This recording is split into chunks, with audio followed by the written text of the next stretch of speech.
Bismillahirrahmanirrahim. Assalamualaikum warahmatullahi wabarakatuh. Apa kabar teman-teman? Semoga baik selalu dalam lindungannya. Kali ini saya akan membahas tentang hadis dua peninggalan Nabi Muhammad SAW. Pada kali ini saya tidak sendirian. Saya beranggotakan kelompok. Yang pertama Nur Indah Lestari, yang kedua Rausatul Jannah, yang ketiga saya sendiri Rifki Yondi Pratama, yang keempat Hanif Quratul Aini. Kita masuk materi yang pertama,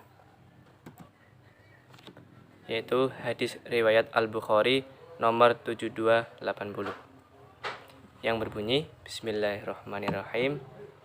Kullu ummati yadkhulunal jannah man aba qalu ya Rasulullah wa man ya'ba qala man ata'ani dakhalal jannah wa man asani faqad aba, yang artinya setiap umatku akan masuk surga kecuali yang enggan.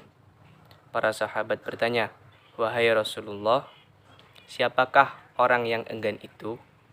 Jawab beliau, barang siapa menaatiku, dia masuk surga. Sedangkan orang yang durhaka kepadaku, maka sungguh dia telah enggan. Hadis sahih riwayat Bukhari nomor 7280.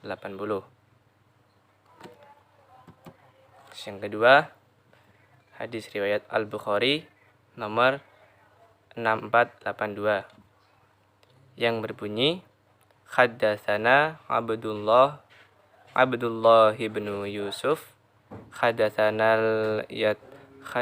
Laitsu haddatsani ibnu Hadi an Abdullah ibni Khobi an Abi Sa'idil Khudri sami'an Nabi sallallahu alaihi wasallam yaqulu man ra'ani faqad ra'al haqqa fa inna syaitana la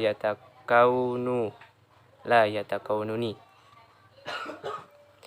yang artinya telah menceritakan kepada kami Abdullah bin Yusuf, telah menceritakan kepada kami Al-Laits, telah menceritakan kepadaku Ibnu Al-Had dari Abdullah bin Khabab dari Abu Sa'id Al-Khudri.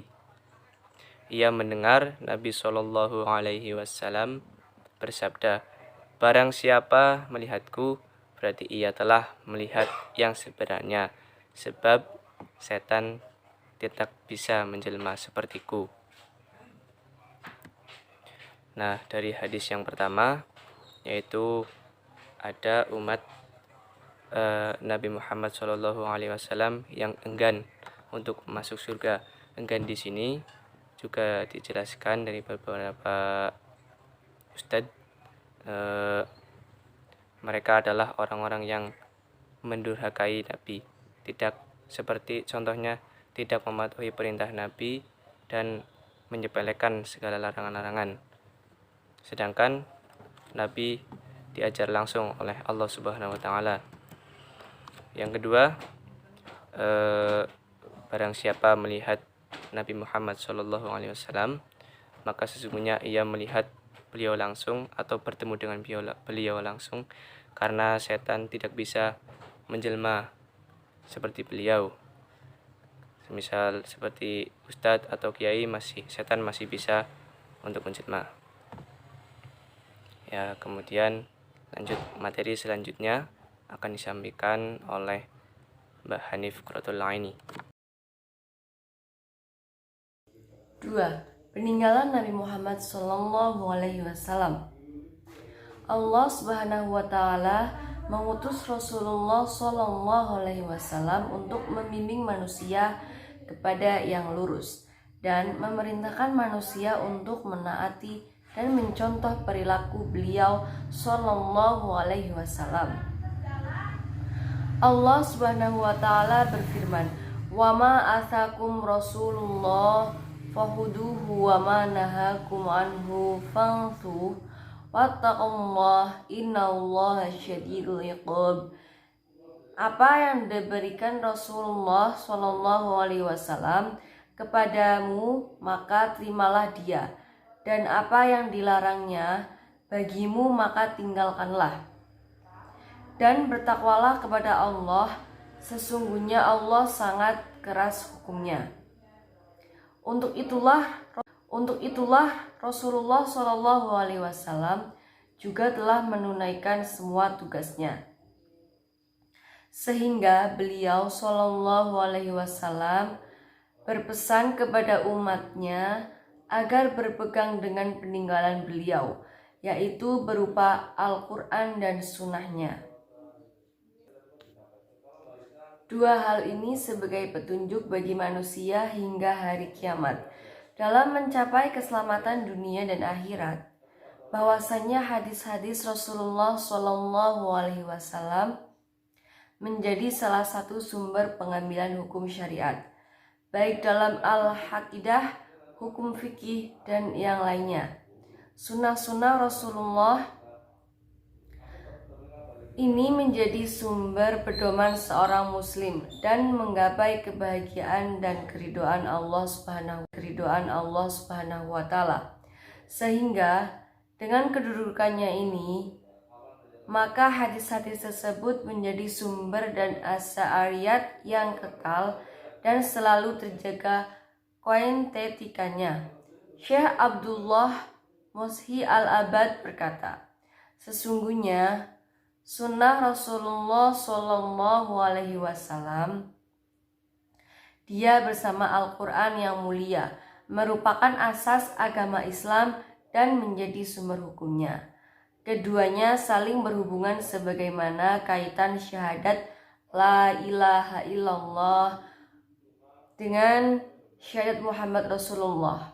Barang siapa yang tidak beriman kepada sunnah, berarti tidak beriman kepada Al-Quran. Kemudian yang B, yaitu ada pengertian serta fungsi Al-Quran dan Sunnah. Al-Quran adalah sebuah kitab suci utama dalam agama Islam, yang umat Islam percaya kitab ini diturunkan kepada Nabi Agung Muhammad SAW. Fungsi Al-Quran dalam agama Islam ada 4. Yang pertama ada Al-Huda, yaitu petunjuk. Kemudian yang kedua ada Al-Furqan atau pemisah. Yang ketiga yaitu ada Al-Shifa atau obat. Dan yang keempat ada Al-Mau'izah atau nasihat. Kemudian sunnah. Sunnah adalah segala sesuatu yang berhubungan dengan perbuatan-perbuatan Nabi Muhammad SAW yang mempunyai akibat hukum dan ibadah. Fungsi sunnah terhadap Al-Quran yaitu ada 3. Yang pertama, 1. Memperkuat hukum dalam Al-Quran. Yang kedua, menjelaskan atau merinci Al-Quran. Yang ketiga, menetapkan hukum baru yang tidak dimuat dalam Al-Quran.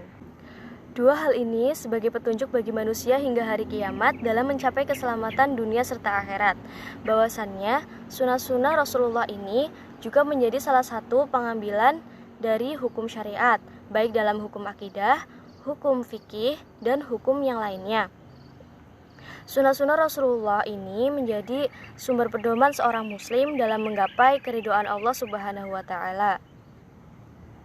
Syekh Abdul Muhsin Al-Abad berkata, sesungguhnya sunnah Rasulullah SAW merupakan wahyu yang disampaikan Allah kepada nabinya SAW. Dia bersama Al-Quran yang mulia merupakan asas agama Islam dan menjadi sumber hukumnya. Keduanya saling berhubungan sebagaimana kaitan syahadat la ilaha illallah dengan syahadat Muhammad Rasulullah.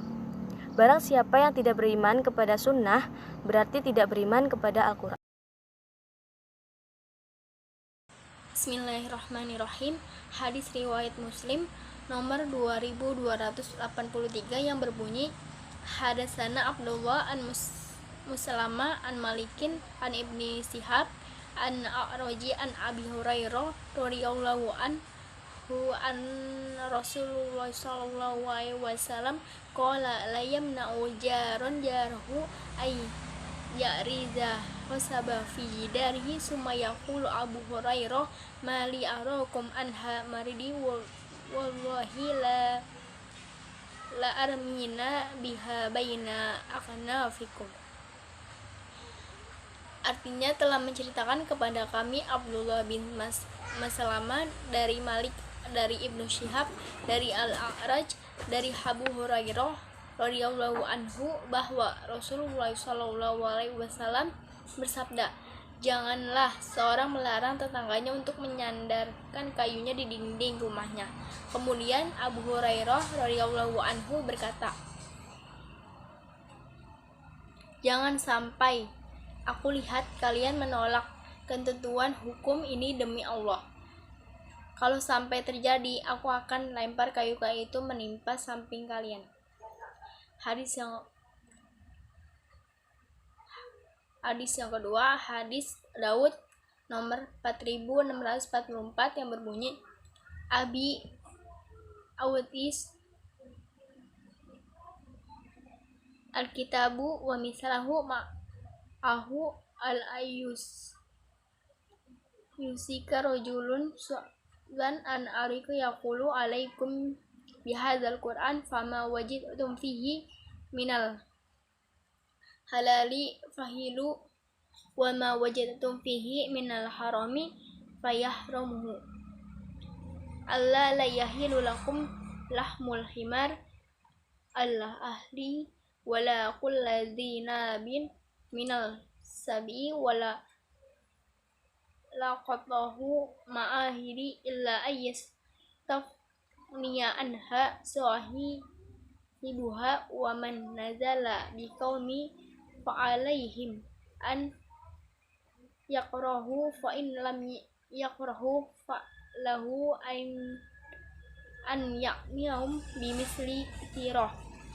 Ketahuilah, sungguhnya aku diberi Al-Quran dan yang semisal bersamanya. Lalu ada seorang laki-laki di dalamnya, keadaan kekenyangan duduk di atas kursi berkata, "Hendaklah kalian berpegang teguh dengan Al-Quran.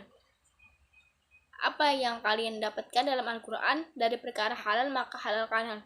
Dan apa yang kalian dapatkan dalam Al-Quran dari perkara haram maka haramkanlah. Ketahuilah, tidak dihalalkan bagi kalian daging keledai jinak, daging binatang buas yang bertaring, dan barang temuan milik orang kafir, perlindungan penguasa alam, dan barang temuan milik muslim lebih utama, kecuali pemiliknya tidak membutuhkannya. Dan barang siapa singgah pada suatu kaum, hendaklah mereka menyediakan tempat. Jika tidak memberikan tempat, hendaklah memberikan perlakuan sesuai dengan sikap jamuan mereka." Isi kandungan dari kedua hadis tersebut yaitu faedah hadis riwayat Muslim 2283. Pertama, Rasulullah SAW mengaitkan iman seorang pada Allah Subhanahu wa Ta'ala dan hari kiamat dengan sikap umatnya terhadap tetangga. Kedua, cukup banyak hadis yang memberitakan agar berbuat baik kepada tetangga. Tiga, jika sedang melihat tetangga sakit, maka hendaklah menjenguknya. Keempat, jangan mengganggu tetanggamu dengan bau masakan kecuali kamu memberikan sebagian atau sedikit dari apa yang kamu masak.